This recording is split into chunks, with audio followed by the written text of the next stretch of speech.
Hi friends, ahoy and welcome to Building the Alpha Dory. Today we're going to be cleaning up some of the frames that we glued together in the last video and possibly trimming the limbers, and as well as working on getting the frames ready to nail down to the bottom. Anyway, yeah, thanks for stopping by, and let's get out there.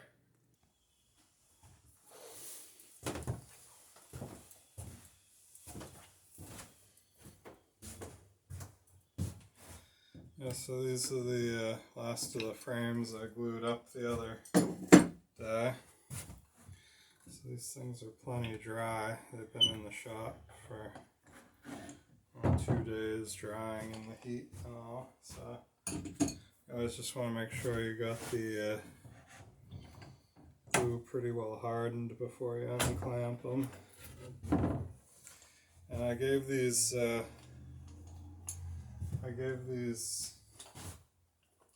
clamps a quick coat of it's a teak oil that I had around. You know, you could use linseed oil, or probably you wouldn't want to use motor oil just because you don't want to stain the workpiece that you're clamping with motor oil. But you know, any sort of an oil just to keep them from keep the wood glue from gluing the wood clamps to your workpiece.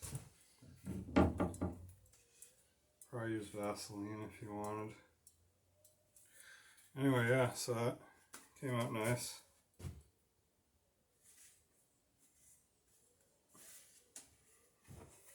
And then one of the half frames that we glued up.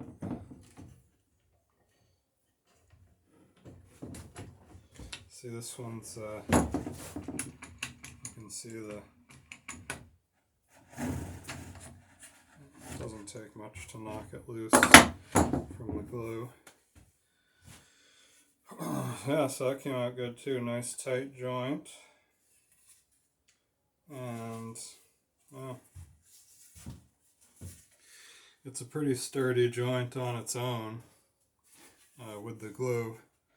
So what we're going to be doing is putting rivets in them as well. So kind of a belt and suspenders approach, just in case that glue joint did ever consider failing. It's like, oh, we got those rivets right there ready to take on over.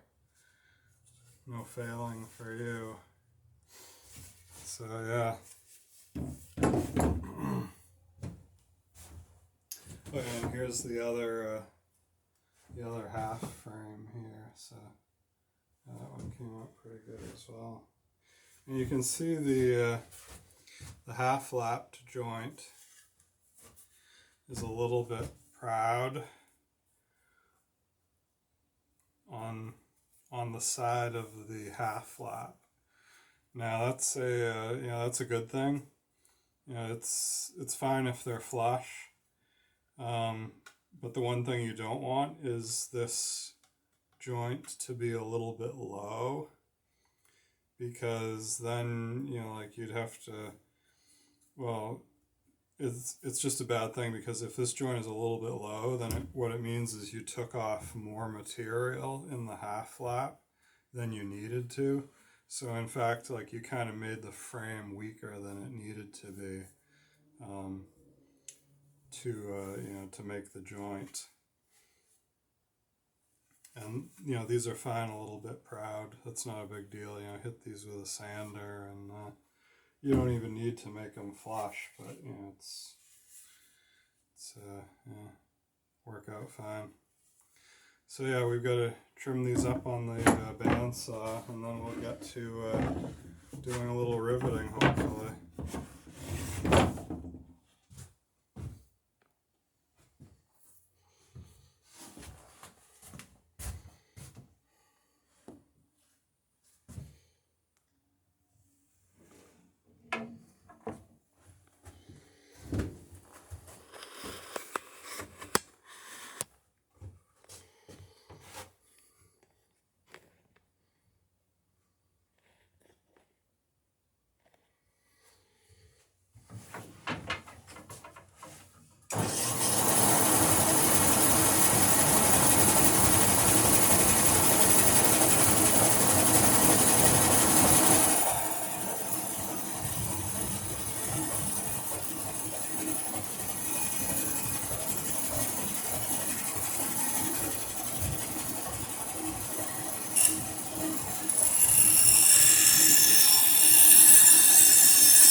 so there's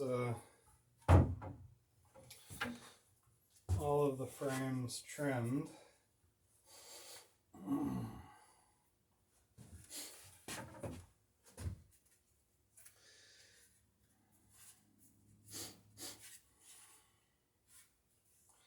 So the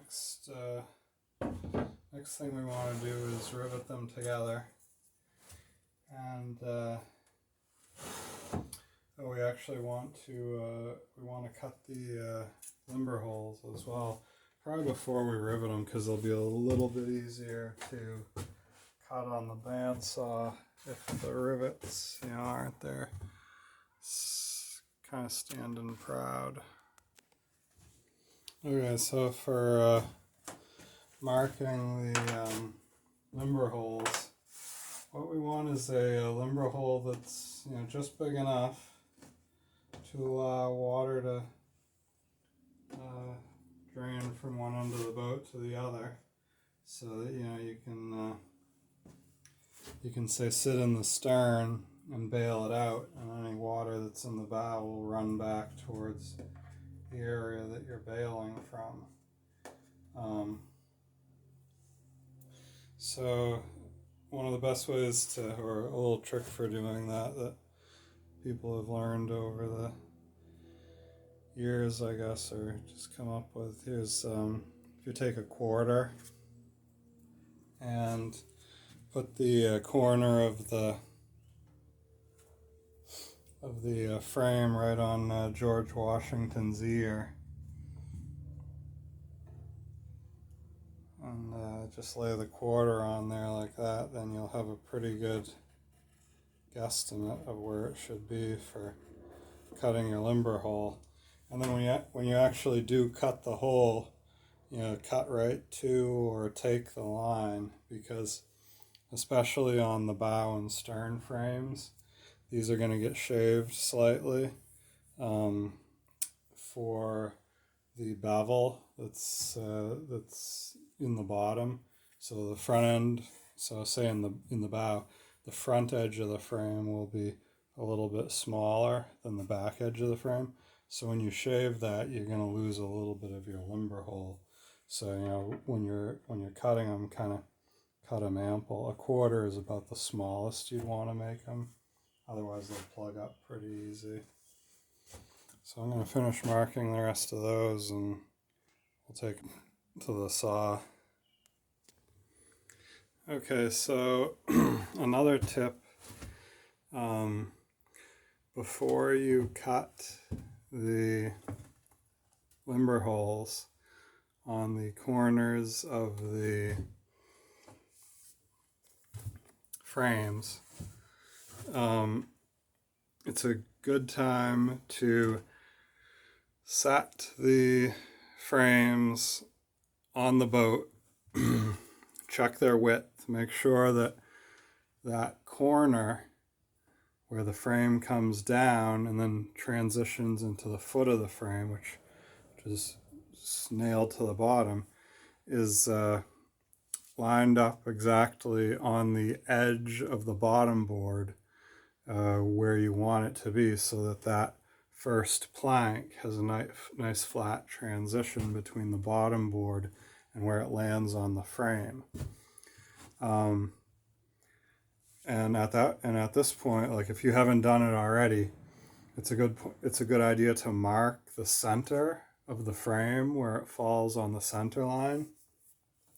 Or you can actually mark the frame where it falls on one of the board joints on the bottom if you want to do that.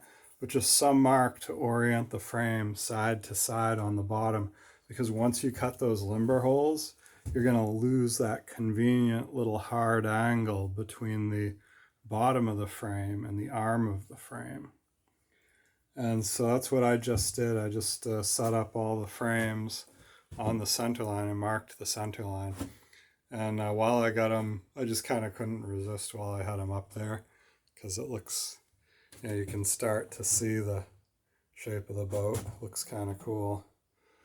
So no stem or stern on her yet, but you can start to see the the planking's gonna lay on there. So this is what I was talking about as far as there's some decent light down here.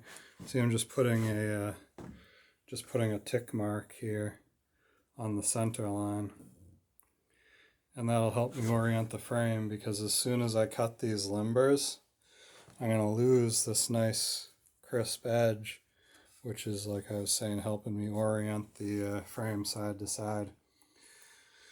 Now, if you're a little bit up a creek if these center frames, or this one center frame, doesn't come out to the right width. If you're doing a single solid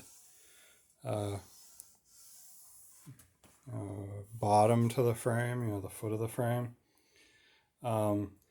So you kind of got to measure, and this one came out just about perfect. So you can see the angles are right on the edge of the bottom.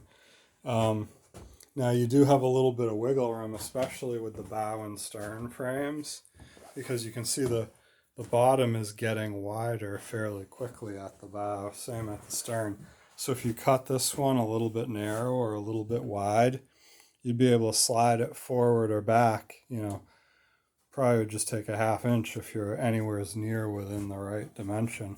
You just slide it forward or back to get it right where you want it, as to, matching the width of the bottom to the width of the bottom of the frame. You can see here that the frame is a little wide, but at the back of the frame, it's right on the money as far as the width of the bottom.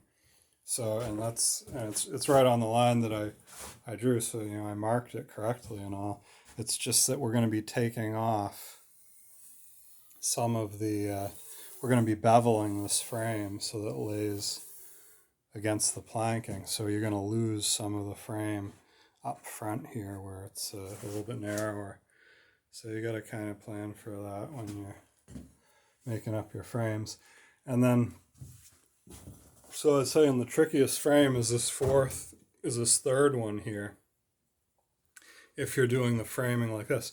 Now, if you've got slide-by frames where each frame has a foot and you're sliding them by and then riveting them together, then that's like not even an issue, because you slide the frame in to where you want it, and then slide the other, slide one frame arm in, slide the other frame arm in, and wherever they want them, you clamp them and rivet them together. And that's kind of what we're ending up with here on the where the centerboard trunk is going to break the frame anyway. So you can see how a slide-by frame would work. I just basically, I put this frame on and just line it up where I want it down here. And then I put this frame on and line that corner up the way I want it. Now, if these were slide-by frames, this frame would be extended here, this frame would be extended here, and you just rivet them together. So, there you go. You can have any width bottom, variable width bottoms, just make up the same sets of frames, and as long as you got enough overlap in the middle, you can make them whatever width you want. So that really is a kind of a time saver. It's an old dory building technique. It's not what we're doing here, but it's one way to do it. People claim, oh well, maybe it's not quite as strong, or maybe the riveted area of where the two frames pass by, it is a spot where moisture can collect. So, but whatever, seems to have worked fine for however long. So yeah. Anyway, so well, let's get to cutting these limbers.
Thanks for stopping by building the Alpha Dory. I guess next video we'll have to get to riveting those frames, and we'll finish up cutting the limbers. I probably won't show you all the limbers, I'll just finish those up off camera. Anyway, yeah, thanks for dropping in, and see you next video. Have a good day. Bye.